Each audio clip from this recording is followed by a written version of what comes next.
Product business आणि service बिझनेसमध्ये fundamental difference हा आहे की सर्व्हिस बिझनेसमध्ये सगळं काम सेल नंतर होतं आणि प्रॉडक्ट बिझनेसमध्ये सगळं काम सेलच्या आधी होतं. For example, Bombay shaving company एक प्रॉडक्ट बिझनेस आहे.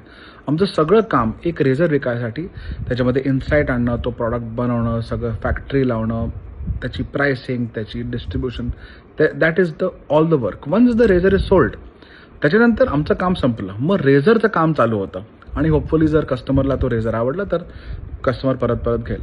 पण service business, bank giving a loan विकणं सोपी गोष्ट आहे, पण लोन विकल्यानंतर त्याचं कलेक्शन, त्याचं इंटरेस्ट मॅनेजमेंट, कस्टमरला कम्युनिकेशन, सगळं काम लोन विकल्यानंतर असतं. तर हे खूप इंटरेस्टिंग डिफरन्स आहे आणि that's why companies with product DNA struggle with doing service business, companies with service DNA struggle with doing product business. कारण आता मला एका उद्योजकाने विचारलं काल, त्यांनी म्हटलं की यार, लॉरियलनी असे आपले स्वतःचे सलॉन्स का नाही उघडले? इतके सलॉनमध्ये ते विकतात प्रॉडक्ट्स, स्वतःचे सलॉन उघडायचे.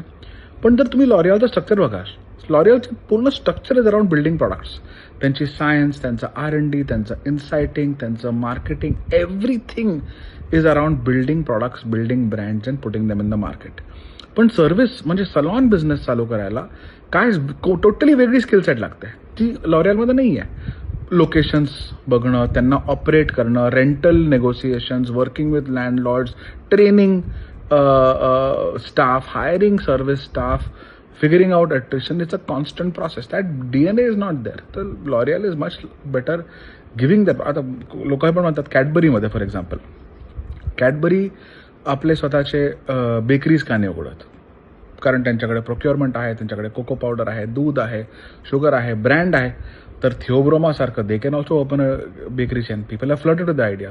पण running a bakery chain and running a chocolate business are two totally different things. It sounds similar, पण खूप वेगळं आहे. तर त्याच्यामध्ये कंपनी DNA क्वेश्चन म्हणजे हॅज टू चेंज फंडामेंटली.